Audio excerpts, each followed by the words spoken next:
Home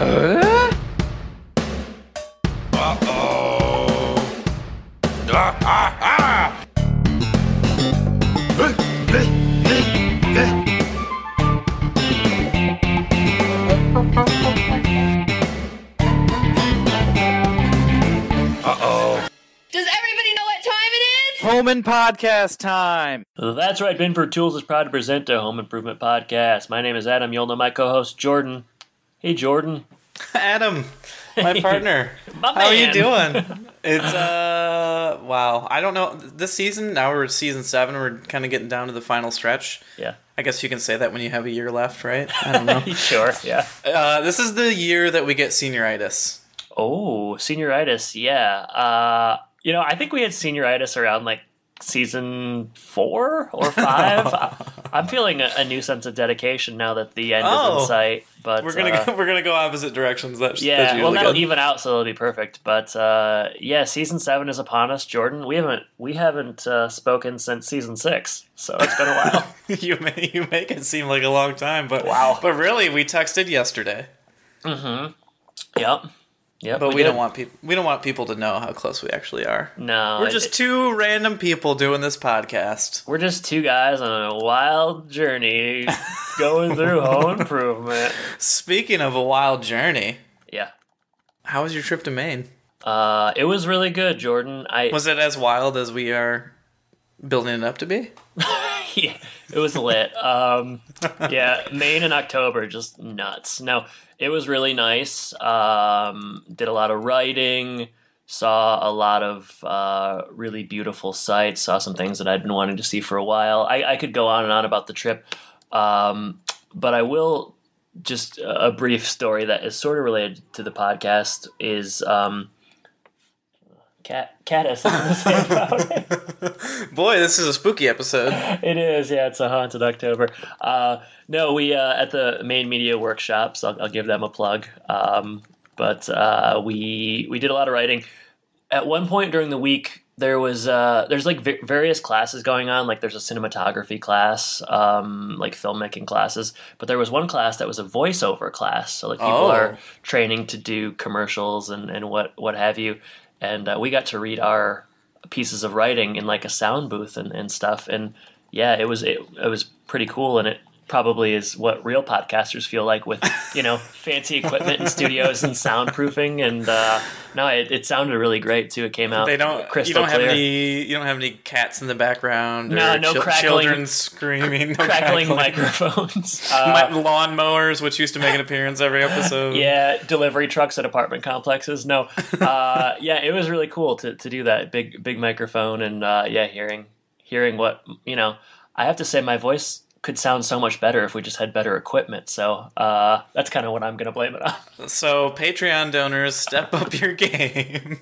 Yeah, we need to tackle a different subject matter for that to happen. But no, it was a great week. Went to several different states and saw the various sights and sounds, and not a lot of home improvement interaction. No, or not a lot of thought of home improvement out there. But I was itching to get back here and record with you and continue on. But I heard from somebody. We did hear from a fan. Dan Payton emailed us and said, hey, here you're going to be in the Boston area. And they tried to meet up with you, but the time didn't quite work out. But that was nice. He wanted to meet up and get a drink and talk shop. So that was pretty cool. Cool to hear that from Dan. That was flattering. Thank you, Dan.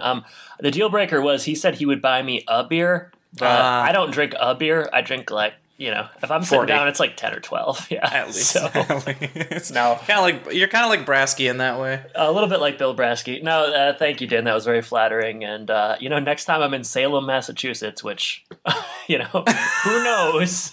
I'll be sure and get a hold of you. But no, it was a great trip. But good to be back home and talking home improvement with.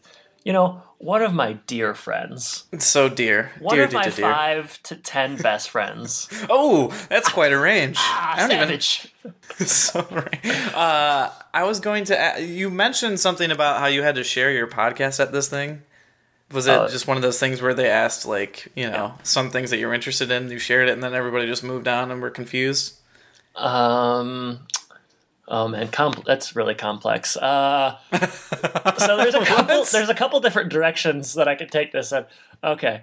I'd like you to take both directions. I mean, it's gonna be a long episode. Okay, first night I was there, I'm sitting with a young guy, like cinematographer from New Jersey, and we're just like talking about TV shows and movies. And we were talking. I don't even know how it came up, but somebody brought up Tim Allen, and he was like, "God, I love Home Improvement." So I was like, okay. I was like, I mean, how can I not? I was like, oh, you like Home Improvement, do you?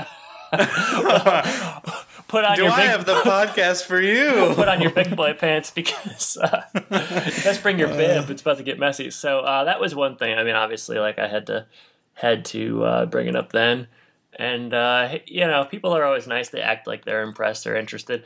And the other instance was we had to read a lot of our work throughout the week, and people were altogether too kind to me. It was kind of an ego boosting week. I think people were just really nice to me, and then that's why you came back here. You had to get brought down to earth. So yeah, I mean, there's some truth to that. But people were kind of complimenting me on how I read my pieces and such, and eventually someone was like, "You should start a podcast. Like you really have a voice." And I said, "Well, all right, sit down, kiddos, because I gotta talk to you for a minute." We're gonna record live right now. And then everybody's like, "Oh, send us your stuff, please send us." And I was like, "You're gonna be so underwhelmed when you get it." But I did send everybody, and I haven't heard anything back yet.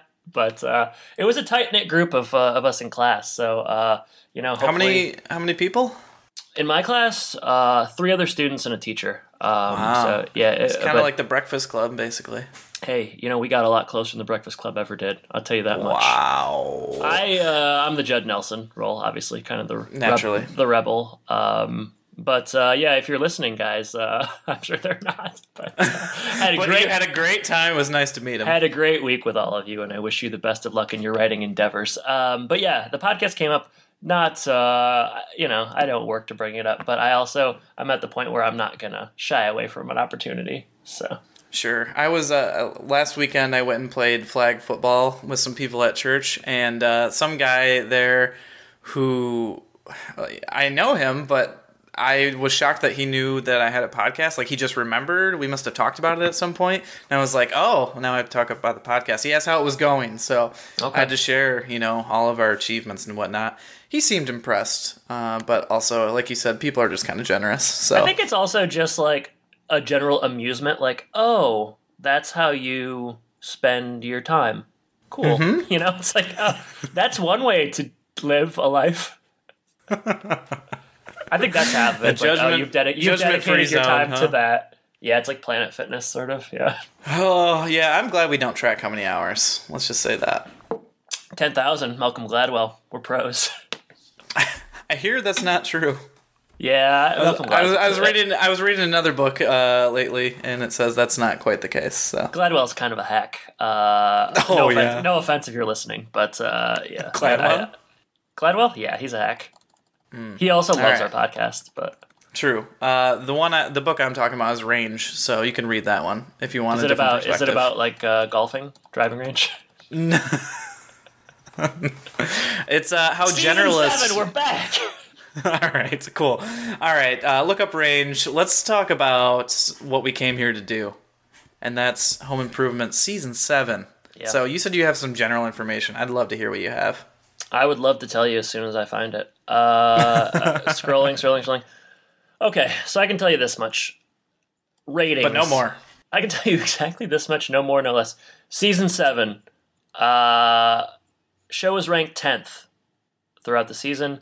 Had a 12.0 in the Nielsen ratings, down from being the number 9 show and a 14 in the ratings. So, as we've mentioned, season 1, 2, and 3, everything goes up. It reaches its kind of like crest, being the number 2 show in television with a 20.4 Nielsen rating in 1993, season 3. After that, everything goes downhill.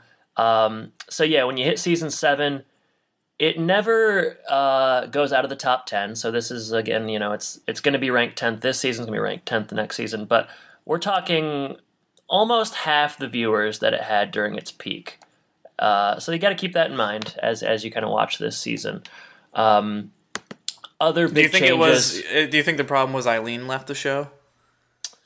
Whew, that's an interesting question. I think is it Eileen or Irene? She's been gone so long, I don't remember. It's Eileen Jordan. I think what it is, season 3 or season 1, 2, and 3, you got Curtis in a couple episodes, that wily neighbor, and I think he was a real fan favorite, and then they just kind of bailed on him. And also, we haven't heard from the McGurns in a long time. Hey, McGurns, eat garbage. It's funny that the McGurns do show up in the finale. Do they really? No, Jordan, you dummy. All right. I thought you had more facts than you let on. I have another one. I'm going to tell you. I don't know if you noticed this. I'm guessing you didn't. Based on the McGurn thing? Change the theme song for season 7. I did notice that. I actually paid attention to the title sequence, so we can talk about that. All right, so I'll just IMDb. A new version of the theme song has been re-recorded for this season. It's identical to the previous versions, but this one has less tools audible in the background and is more instrumental-driven. I would say instrument-driven, with a new guitar riff. This version was used for the final 2 seasons. It was pretty chill. I like it. I think anytime you can get rid of audible tool sounds in the background, probably for the best, right? Well, I'm working on that with our podcast right now, but I don't know how well it's going to go. It's just like, it's a little slower. It's just, like I said, it's chill. It's just smooth, and I don't know. It's relaxing. That's something I'd like to come on in the elevator. Yeah, it's just like it is cool. I liked it better. I guess I had forgotten that this was something that they did, but yeah, everybody says the show's getting worse, but hey, I think the theme song just got a little bit better. A little bit, yeah. I mean, I don't know what people are talking about this episode. Anyway, anything else for season 7 before we get into the actual episode? No, that's it. All right, cool. So we're going to talk now about episode 152, Quest for Fire. This one was written... We haven't done air horns in a while, so... this one is a Ferber and Garber joint. They last did Taps. September 23rd, 1997 is when this aired. As you said, there's the trivia on the IMDb page about the new theme song. And other than that, I don't think there's anything crazy going on, besides the fact that you were there when they were filming this, which I don't know why that's not on IMDb. I should put it on there. Yeah, we talked about this... in hindsight, I guess I was just excited to talk about it. But we interviewed my sister for episode 50, and we kind of talk about, essentially we were staying at the same hotel as the cast in Traverse City when they filmed this episode. So I'll touch on that a little bit now, but if you want to hear a little bit more in depth, unedited, full... It's a little more in depth, and my sister's there, and she was a little bit older, so her memories are probably a bit more to be trusted. But that's on episode 50.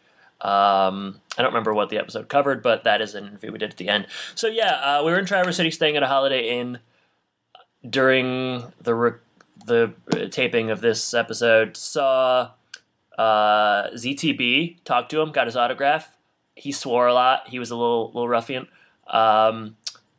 Saw Mark and JTT in passing, but really had the most memorable interaction with Brad and his bodyguard, which having a bodyguard still is a little strange to me, but he was young, and we tried to sneak up on the floor that they were all staying on and find Tim and Jill and everybody, but we couldn't. So that is just a cursory overview. I'll talk a little bit more about watching this, because we all gathered around and watched this episode as a family because we knew that it was the one they had recorded in Traverse City. So I'll talk about that experience a little bit at the end, and maybe how my opinion now is a little bit different than it was back then. But yeah, it was the highlight of my life up until that point, seeing Zachary Ty Bryan. Yeah, there you go. And now this podcast is. So it's all come full circle. Adam? Yes. How many alternative titles do you have? 5. All right, I've got 4, so go ahead and lead off. All right, so episode title is Quest for Fire. I'll start with Rocket Tool Man. Rocket Tool Man. Wonderful. That's the second beautiful rendition you've had today. The other one wasn't on air, so that's just for me. Mm-hmm. My first one is The Big Bradley Blues. That's a good one. Okay, next one for me. Tim, Life Crisis. Good. I was thinking about that for a while. Couldn't come up with something, but you Hey, did. Next time you sniffle, don't do it when I'm saying my alternative title. Okay, save it. Did that really mess you up? Yeah. How long have you had a cold for? Like a couple of years now? Go to a doctor. It's allergies, man. Allergies. Down here, the pollen's crazy. All right. My next title is Mark Goes Dark. Okay, good. I don't really get this next one for me, but it seemed like it made sense. You wrote it anyway. Yeah, it's another singing one. So, all right. Oh, now I get it. Okay. Mark fell into a burning ring of fire. The Johnny Cash reference, is that? Yeah, that Johnny Cash from? wears all black. Yeah. So. All right. Lodging complaints. What? How is there a joke there? No, it's just it's a popular phrase to say you've lodged a complaint. So Not that popular. And then, all right. well, it's British. All right. What did I mean here? Okay, I'll just do this one. This one's all right. Did you write that one in hieroglyphics or something? Makes you wonder. All right. Adverse city, like Traverse City. Adverse city. All right, your worst one, but that's all right. Hey, wait, no, that's clever. Well, your other ones were good. All right. Hey, if you got 5, it's okay to have a dud in there. Yeah. All right, my last one. Keep your eye on the surprise. Pretty good. I'm going to read my last one, but I don't... We're going to have to figure out what it means together? Yeah, I guess. Let's put on your... All right, got my thinking cap on. Your Sherlock Holmes fedora that you keep. You want me to get the Sherlock bird? I don't. He's just outside the door. Don't do anything you don't want to do. All right, it says, Timmy's big move. What's the joke? Timmy's big move. Is there a movie that's like something big move? Yeah, but that's not that. Okay, maybe that's what I was doing. Do you know the movie Max Keeble's Big Move? I've heard of it. I've never seen it. Okay. So I guess that was it. Yeah, that's not funny. Why would I put that? I only write funny things. So why would I talk? Just remember, I wrote down the lodging complaints, so you don't have to feel too bad about yourself. Max Keeble's Big Move, though, it's an interesting concept for a movie. Okay, so it's like a Disney movie. Has the kid from Home Alone 3, as well as Josh from Drake and Josh, and there's probably some other people. So Max Keeble, this is interesting. He thinks he's moving to a different school, so he burns a bunch of bridges. He like roasts his teachers, and he like plays a prank on the bully, etc., etc. Kind of like throws up a couple middle fingers and thinks he's bailing town. Come to find out, he's not moving. Now he has to face the consequences of all the bridges he burned. What was the consequence of the bully? I mean, he just stood up to a bully. Like if that movie has like a good message, it has he faces the consequences, but also sometimes it's good to stand up for yourself. I would have to rewatch because we're going on 20 years post Max Keeble's Big Move, but I think the lesson, I gotta imagine him and the bully are simpatico at the end on good terms, but it's an interesting, I've been in that position before. You think, okay, I'd like to burn a couple bridges, but you never know what's going to happen. So you got to be careful. And that's the lesson of Max Keeble's Big Move. All right, Quest for Fire. I would like to know what bridges you'd want to burn, but that's all right. Let's go ahead and talk about the episode now. We're like 25 minutes into this episode. I'm sorry. Are you busy? I am busy. Hear these sniffles? You should be busy going to a doctor. I'm tired. I'm tired of having to edit out your sniffles every week. Yeah, because you do it. All right. We're opening on Tool Time. Opening the season on Tool Time. It's barbecue week, and they bring out the boys. They look good as usual. A little time has passed because now it's been, I don't know, like 6 months since they last recorded or something maybe. I've never really paid too much attention to the audience and what they're sitting on, but I seem to remember they were just sitting on like regular benches, and I looked this time, and they've got some nice padded benches now. Does that sound about right to you? I can't say that I'd ever considered it, but yeah, I would have suspected bleacher seating before. Yeah. Well, they upgraded for the last couple seasons because they knew they were losing ratings. Yeah, that's funny. It's the only thing I got. It's the only thing I know. I felt like Tim looked quite a bit different than last season. Yeah, I guess I could. I don't know what it would be though. Was it his hair? I mean, he was wearing a. I feel like he hasn't worn like a full suit in a long time, and he was in a full nice suit. I don't know what it was, but he looked very this is a loaded statement, but he looked very 90s to me. And I'm not saying in the past he hasn't looked very 90s, but he looked like a very certain kind of late 90s man. He's got the suit on, his hair's kind of flowing, a little bit more tan than in the past. I don't know, just, yeah, he looked very 90s to me. He looked like he does in For Richer or Poorer, Patreon episode. You're going to want to hear. You definitely want to hear that. We go way down the Amish rabbit hole there.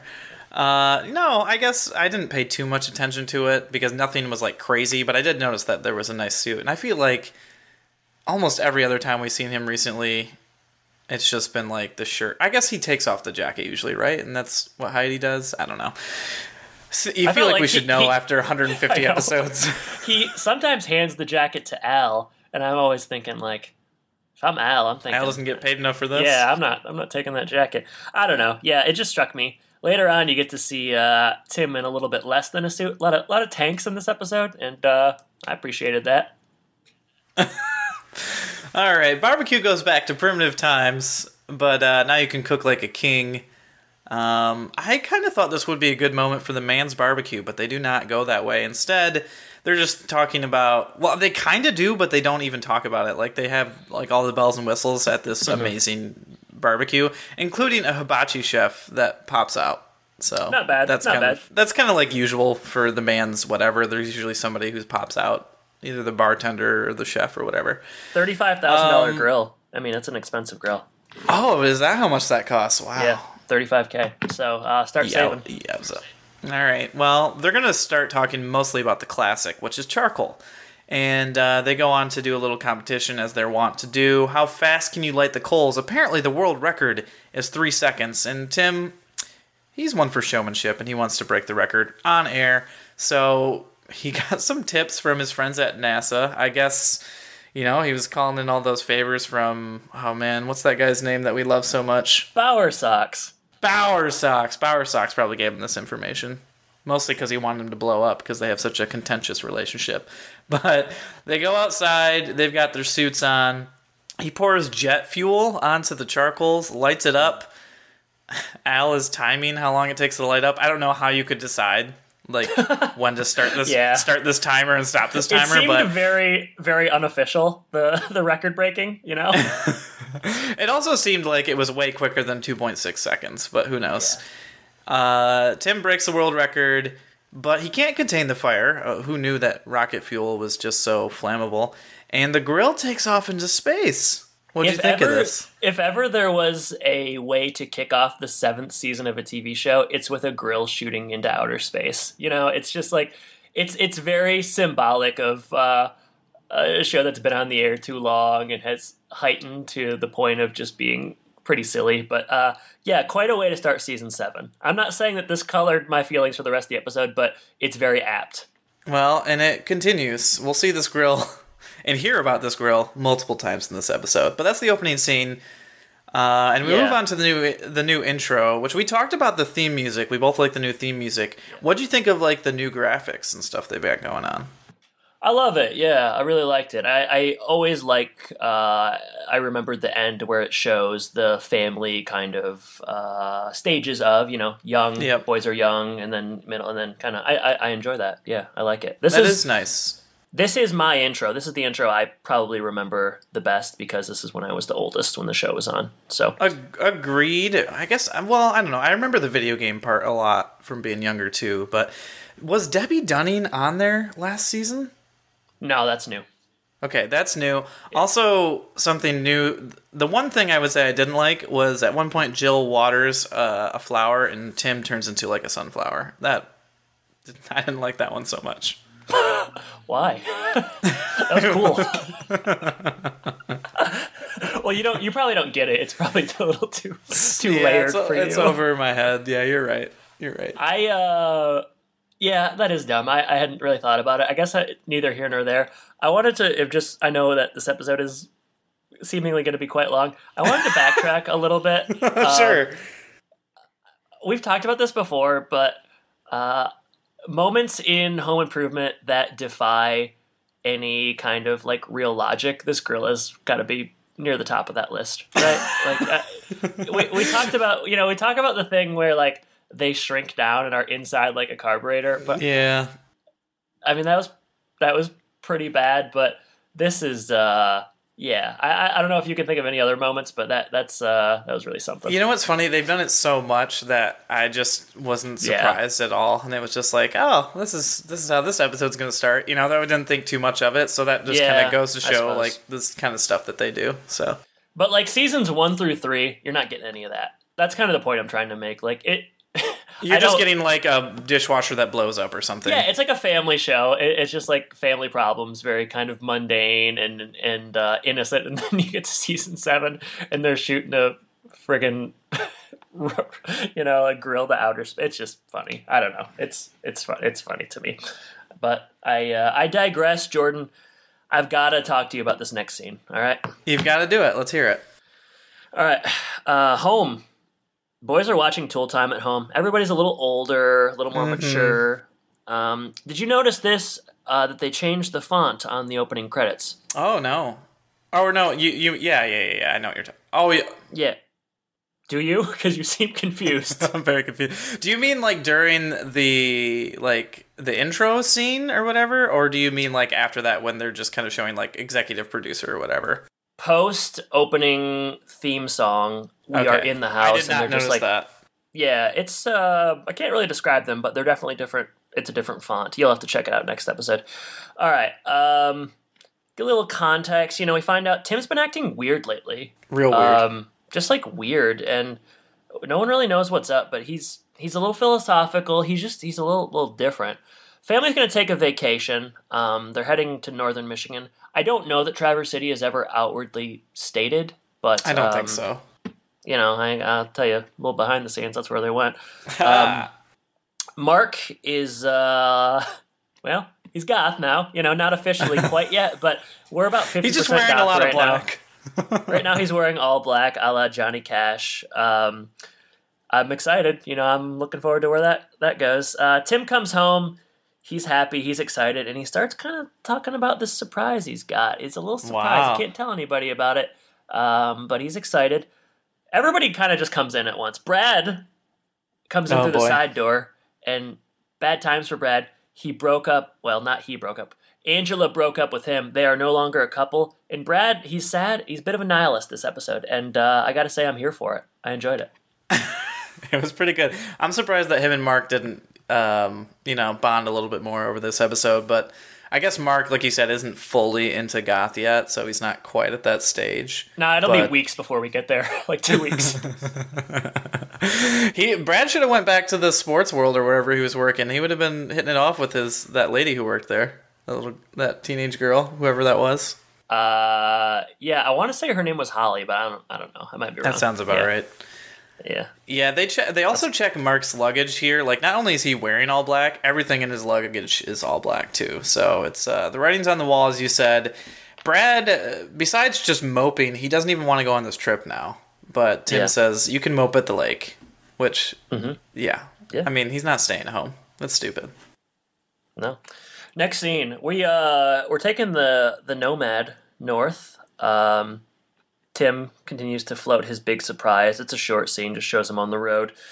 We cut to inside the cabin, and Brad continually dramatic and just saddened by the entire situation. You get the feeling they've stayed at the cabin before. Might be kind of a tradition.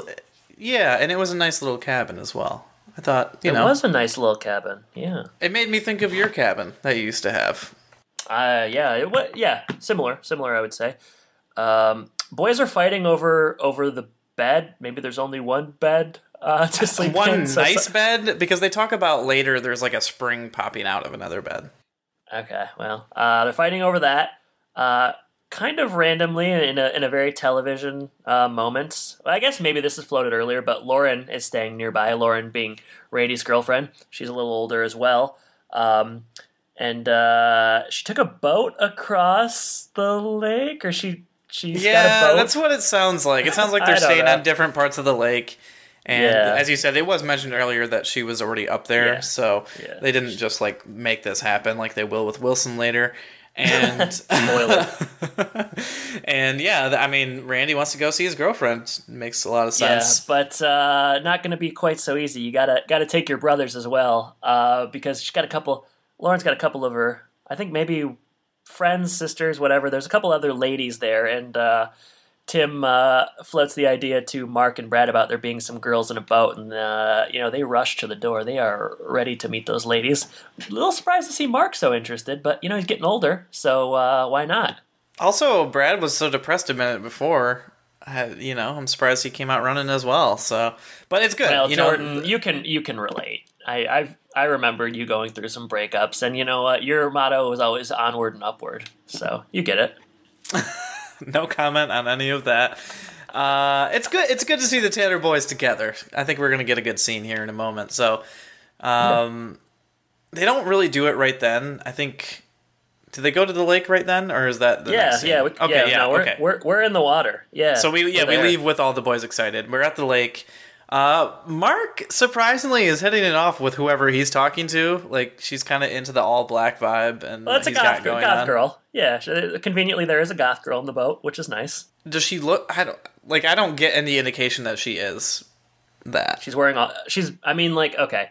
If we're calling Mark goth, we have to call her goth because she's wearing all black and she's kind of sardonic. So that's kind of all we can go off of. All right. Well, they're definitely hitting it off.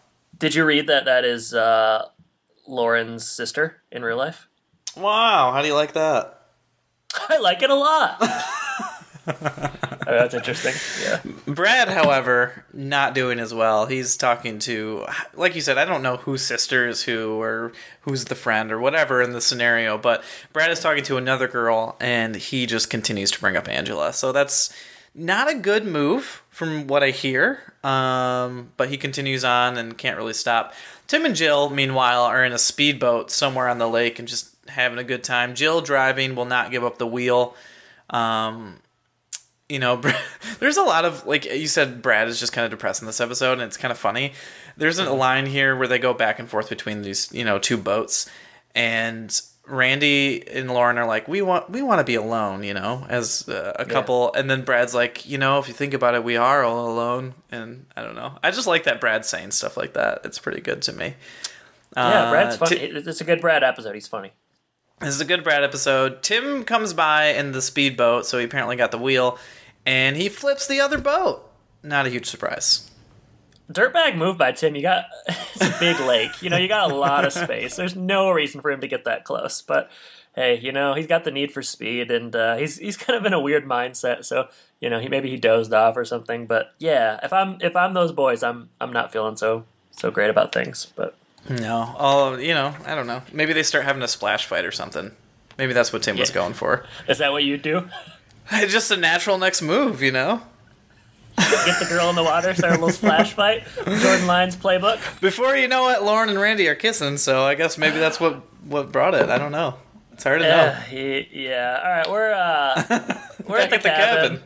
We're at the cabin. Tim's grilling, and the boys are fighting. What are the boys fighting over exactly? Is it the bed again, or is it the lack of privacy? I honestly don't recall. I think they're fighting over girls or something. Like, Jenny hated Brad, so Brad is complaining. Yeah. Mark is like, shut up. And I think Randy just wants to be with his girlfriend. So, and I think they might be mentioning the surprise as well and wanting to know that. There's a lot of, it's just kind of like an interstitial scene where there's not a lot going on. But Tim gets ready to light the coals, and they take off running because they remember what happened last time. Next scene. Tim takes the family to an old lodge. I don't know how close it is. I don't know. I kind of had a lot of questions about this lodge. There's still a lot of stuff in it, needs fixed up, etc. But the surprise is here, Jordan. Finally. And, yeah, I mean, you must have been shocked by this. I mean, I had no idea, despite having seen the episode before. But the big surprise is they're going to buy it, fix it up, and they're all going to move up there. Wow, when he said let's move up there, I was like, what's happening in this episode? Bye-bye, Detroit. Hello, Northern Michigan. And the family is naturally, they're pretty flabbergasted. They're not quite sure what to say. And no one's on board, that's for sure. Yeah, I think we cut to the next scene. Naturally, you got a bunch of teenage boys in high school. They are not down for that, expectedly so. Actually, Brad is okay with it because he doesn't seem to care about anything. But that's going to be a short-lived thing. Eventually, Brad's going to come to regret that. Mark and Randy are not feeling it. Jill is very put off by it. I mean, it's quite a lot of assumptions are being made by Tim, when he decides to do something like this. And it was a real surprise for all of them. He's ready for a change, though. He's sick of Tool Time.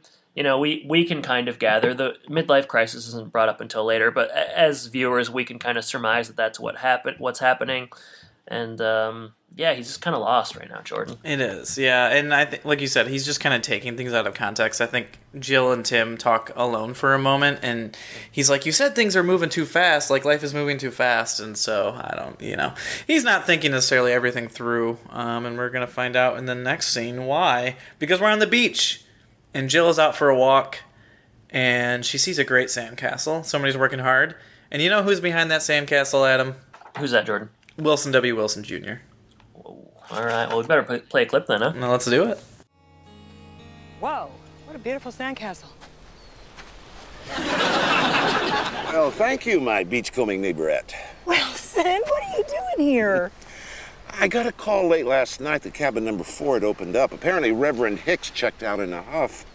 Something about a full moon? Tim. Oh. So, where is your splendiferous spouse? I don't know where he is. Lately, I don't know who he is. Yesterday when we got up here, he announced that he wants us all to move here. Now that you mention it, he has been acting a bit odd lately. He told me the other day he was considering becoming a part-time physicist. Tim? Mm-hmm. Said he wants to contemplate the origins of the universe. Tuesdays, Thursdays, and every other Friday. What's the deal with him? He's all over the place lately. Well, Tim reminds me of the poet, Lord Byron. Byron? Mm-hmm. The only poem Tim knows starts with Hickory Dickory Dock. No, Jill. See, Byron noted that men of Tim's life experience suddenly go through difficult times, and they respond in strange ways. Byron said of all the barbarous Middle Ages, that which is most barbarous is the middle age of man. So you're saying that Tim's having a midlife crisis?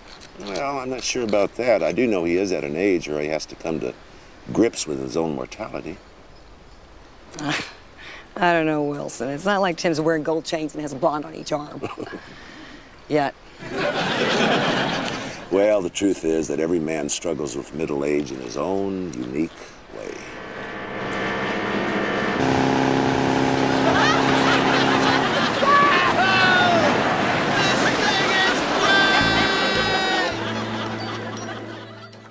Yeah, so Wilson also noticed that Tim was acting a bit odd, and they're talking a little bit more about why he's all over the place and what's going on. Wilson identifies pretty quickly here that it is probably a midlife crisis, and he quotes Lord Byron appropriately. I don't remember exactly what the quote was, but you just heard it.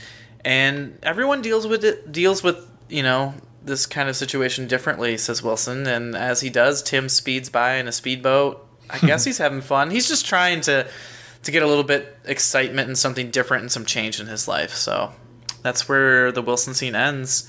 But we move to a new scene, and we're in a boat, and specifically Randy and Lauren are in a boat, and they're just making out, Yeah, I didn't like it. It was a little too passionate for me. I mean, they're really going for it. There's an outtake later where it's more passionate, but then, I don't know, Mark and whoever scared them earlier, and it's just one of those things where it's like they're kind of awkward teenagers, and you get more of that than you do in this scene.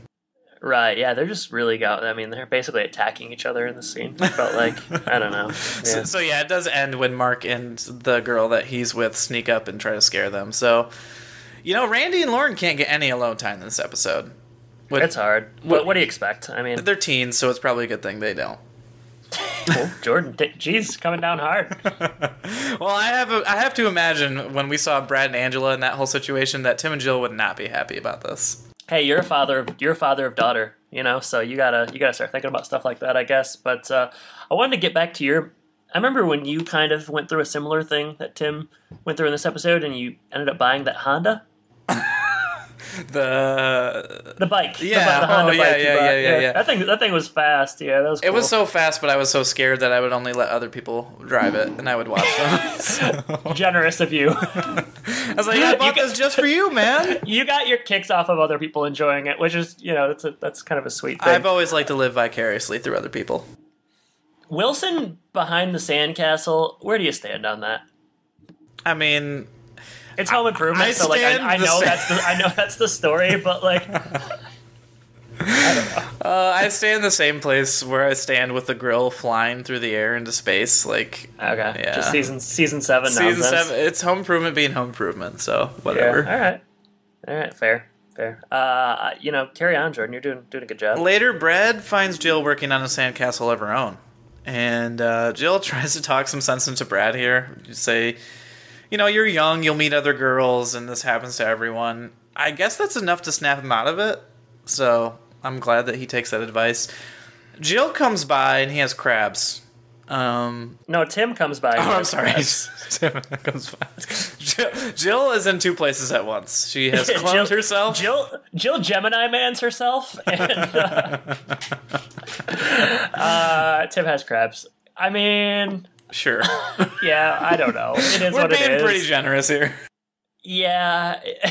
What are you going to do? It's 1998 or something. Like, that's just what it was. He's got a bucket, I guess, full of crabs. I don't know. And Jill wants to have a conversation, so we're going to get the reconciliation scene here. And she says, I shouldn't have dismissed your dream out of hand. I should respect your needs and other things of that nature. And Tim is like, okay, so we're moving, right? And she's like, no, not quite. But Jill is a bit concerned. She's wondering if this has anything to do with their relationship. And Tim, nips that in the bud right away. So he just talks about how he needs new challenges. You mentioned earlier that he's kind of sick of tool time. There's a lot of things he wants to do. And the boys are growing up so fast. And, she's got a new job. Everyone's got something new and exciting going on in their life. But he's just got boring old tool time with Al. So, Jill brings up the midlife crisis conversation, and Tim kind of gets defensive about this, even though it's kind of obvious that's what's going on here. Right. And she says, can you deal with your crisis without a lodge? And you won't be alone. And then there's kind of some joking between, she needs him around for when she gets hot flashes and stuff like that. So, I guess when Tim brings out the humor, I guess everything's okay. Yeah, Tim's going to be okay. I had two thoughts during this scene. One, I don't think Jill built that sandcastle. I think she was working on Wilson's sandcastle, and she was taking credit for it. That was my reading. It's hard to know, but that sounds like Jill. I don't know. Didn't like it. Didn't sit well with me. Part 2. What do you think the tank top budget was on this episode? I mean, a lot of different tanks. $6 billion. I mean, I don't know. Yeah, the show. Less people are watching, but the show's getting more expensive in part because of tank tops. Yeah, it's a fine scene. You got to wrap up the episode somehow. Tim, yeah, obviously a midlife crisis. Tim, I guess I did buy the sort of I won't call it a come to Jesus moment, the come to Jill moment. Where Tim sort of realized, he had been flawed in his thinking. But I bought it.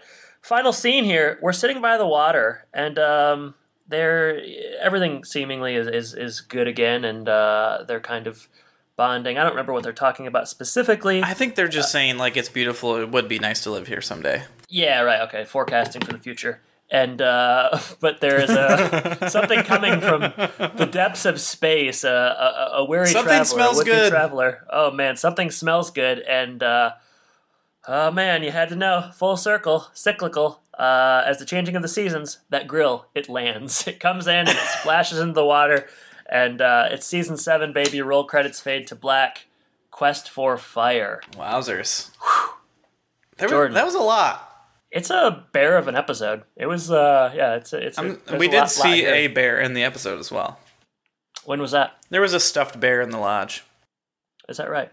Yeah, I buy that. Castle's Corner time. Yes, Jordan, highs and lows. Oh, I do like this episode. I think it's a good start to season 7. They like to do the on location for season openers, and we've talked about in the past so many like bad on location episodes. I mean, this one's a little bit different because they're not like on a military installation, but I like this. I like the new sets they have going on. I like the boys growing up. We get glimpses of Mark going goth, which you and I have been talking about since I think episode 2. So, So we're excited to finally get to that moment.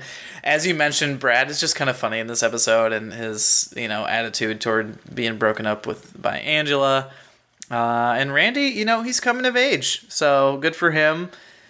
And Tim's midlife crisis, I think they do set it up pretty well. Like in the opening scene, they're talking about how he's a little bit different, philosophical and stuff. So it's not, I don't feel like we're blindsided by this.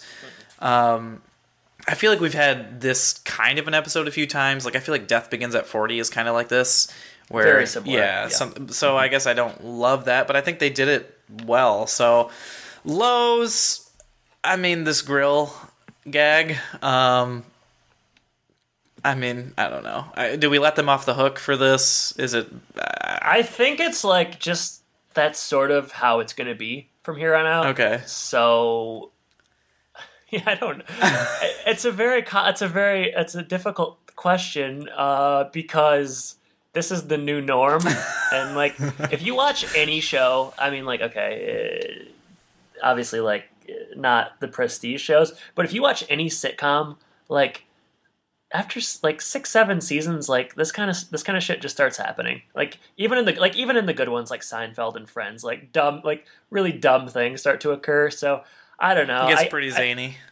Yeah, we're just gonna kind of have to get on board, I guess. Or at least I'm going to. I don't know. I guess like if I had to pick a low, I would say the grill. It's almost like a subplot, so I would say the grill subplot. The grill is like its own character. I don't like the grill taking away from the logo shine. Oh, was the logo in this one? It was briefly at the beginning.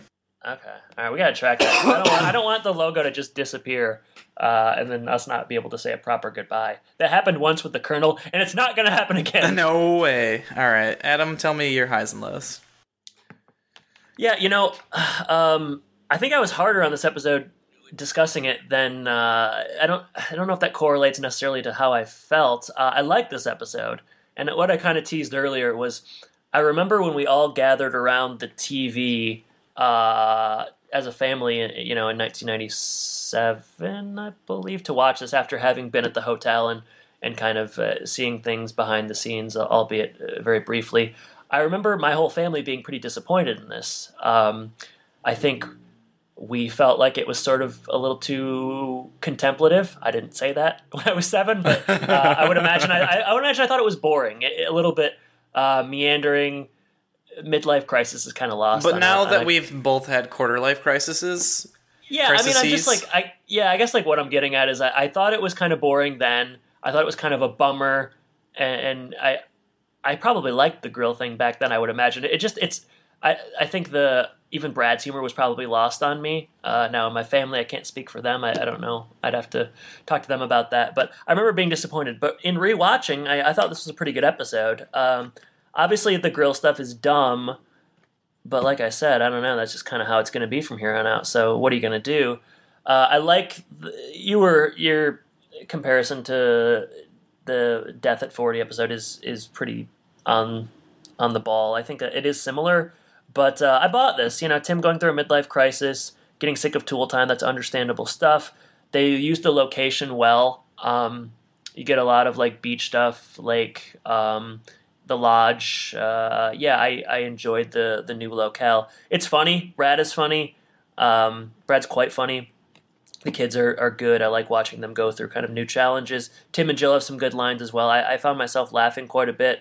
The Wilson stuff is maybe not so hot. Like they made it pretty quick in this episode, which I think is probably a good thing. Hit and run kind of thing. I guess it's okay. But yeah, I enjoyed this episode. I guess as an older person, I got a little bit more out of the meditative midlife crisis stuff. I know that Home Improvement's going to start to wade in a little bit more into that kind of, I don't know, existential. I feel like that's at least my memory from watching it when I was young. And if it keeps being like this episode, then I guess I'm on board for that. So all in all, I liked it. It's a good start to the season and kind of a shift, which is interesting as well. So wow, it's weird that we both liked an episode. Yeah, man, it was good. I liked it. You come in with low expectations, knowing that season 7 is going to be pretty rough, and I think if we keep that for the whole, last 2 seasons, we're going to have a fun time. Hey, man, it's going to be a ball. All right, let's move on to the social media aspect of the show. If you'd like to reach out to us, go to thehomeandpodcast.com. We're on Facebook and Twitter at Home and Podcast. If you'd like to support the show, you can go to patreon.com/homeandpodcast. We did a bonus episode on Cheers not too long ago, so you can get that and all of our other bonus episodes, like For Richer or Poor, Adam mentioned earlier, right on Patreon. And you can also support us by going to your podcasting app, whatever it is, Apple Podcast, Overcast, Stitcher, whatever it is, and leave us a review. Other people will find us easier with your reviews, so we appreciate those. And with that, Adam, it's been a while. I think we've got 2 rounds of polls to talk about, and some of them were mine. I'm interested to hear how they went because I didn't really do anything but just set them up. So let's hear what's going on Twitter. All right, so I'm just going to start at the top here. So, polls from, actually I better go to the older polls. I think that just makes more sense. Chronological, Jordan. baby. Chronological, fine. All right, these are very obviously your polls. Especially there's one thing you did that we're going to have to talk about. But can't wait to hear it. What's your favorite part of fall? 43 total votes. So that, maybe I'm just sour grapes because you got so many participants here. But favorite part of fall. 7% said pumpkin spice, 21% said Halloween, 26% said Thanksgiving, 47% said changing leaves. Wow, more than Thanksgiving or Halloween. Yeah. I guess holidays are just divisive, so the changing leaves, that appeals to everyone? Well, when you watch leaves change, you don't have to talk about politics with your uncle. So there's something to be said for Some that. people don't like turkey, too, so I don't know. All right. Another Jordan poll here. This is a question I'd never ask. What Hogwarts house is Randy Taylor in? Where did this come from? What? Oh, I think it was Halloween themed. Yeah. And then I thought, which character would be? I felt like the other ones would be too easy. So. All right, nerdling. 22 total votes. 5% said Slytherin. 23% Ravenclaw. 32% Hufflepuff. 41% Gryffindor. That's stupid. Could have told you that was going to be the result. That's so stupid. All right, this is the one I got. Adam, I think you gave me some Harry Potter books, so I don't understand why you're so hating on that. I like Harry Potter, but I don't know, man. I was going all Halloween / fall themed because that's what we were talking about. Yeah, except you weren't with this next poll, and that's where my beef is. I don't like what you did here. What is Tim Taylor's favorite Halloween movie? All right, okay. 39 total votes. 5% Hocus Pocus. 18% Halloween. Get out of here. 36% Ernest Scared Stupid. 41% Ghostbusters. Jordan, Ghostbusters isn't a Halloween movie. Hey, there's ghosts in there. That was good enough for me. It's not. Shut up. And they're playing it right now because it's Halloween, so. Yeah, but it's not a Halloween movie, Jordan. You're making me It's mad. Halloween enough. You know who agrees with me? 41% of people in that poll. Oh, man. I'm getting so mad. It's Friday and I'm just getting steamed. This might ruin my weekend. All right, good job on the polls. I appreciate you filling in. Yeah, it sounds like it based on the conversation we just had. Hey, it's coming from a place of jealousy. So bitter over there. All right, we got an email that I shared. It was weird. Well, I'm not even going to get into it. It's too weird. Go to our Twitter if you want to see it. Did you see that? It was weird. I didn't. I don't remember. I don't remember what it says now. So. All right, back to the real polls. The ones that only get like 20 votes. That's because they're more specific. Which Tool girl do you prefer? This should have gotten... Yeah, that one should have been easy. 34 total votes. 9% said Lisa, Pam Anderson. 91% said Heidi, Debbie Dunning. Makes sense. I think so. I mean, she's on the show much longer anyway, so. Yeah. I tweeted the waiter, and I said, so this guy shows up in 6 episodes of Home Improvement, ? 13 likes. People were surprised. Vasily. I'm surprised, so. No one more surprised than me. All right, worst episode of season 6, 15 total votes. That's pretty good considering you have to know about Home Improvement to answer. Quite the more a bit. specific you get, Yeah. All right, so 7% said Totally Tool Time, 33% said At Sea, 60% said Future Shock. You could talk me into any one of those being the worst one, so fine by me. Was there a fourth option? No, because I couldn't think of one and I didn't have my notebook. Okay. So, off the dome. All right. What's the last poll? There's 2 more, Jordan. Don't rush me. Sorry. Best episode of season 6, 15 total votes. 7% said The Karate Kid Returns. Sorry, Chief. 27% said My Son the Driver. Tie for first place with 33% saying Working Man Blues, and the same for I Was a Teenage Tailor. All right. So I Was a Teenage Tailor is obviously the correct answer. Sorry, Chief. Favorite season 6 guest star, 16 total votes. 13% said Courtney Peldon as Lauren. 19% said Mitch Rouse playing Brad's boss. 25% Janine Garofalo as Tina, and 44% Larry Hankin, the Halloween guy. Can't argue with that. Just saw Larry Hankin in the new Breaking Bad movie. Brief part, but enjoyable. Last one.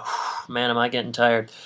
21 total votes. Which season of Home Improvement do you prefer? I went 5, 6, 7, 8. 62, well, no, start in reverse order. 10% said season 8. 10% said season 6.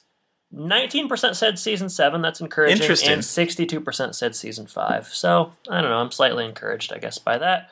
Other than that, yeah, just that was a lot of polls. So, follow us on Twitter. Polls, fun, interaction, the whole gamut. We're doing good things. Yeah. How many followers do we have on there now? 767. Wow. I know. Let's make it to 800, right? Wouldn't that be so cool? I mean, Twitter is kind of a dumpster fire, so I wouldn't blame anyone for not wanting to be on Twitter. But if you have a Twitter account and you're not following us, you're going to want to do it because, it's positive stuff. It's spreading positivity and home improvement fun.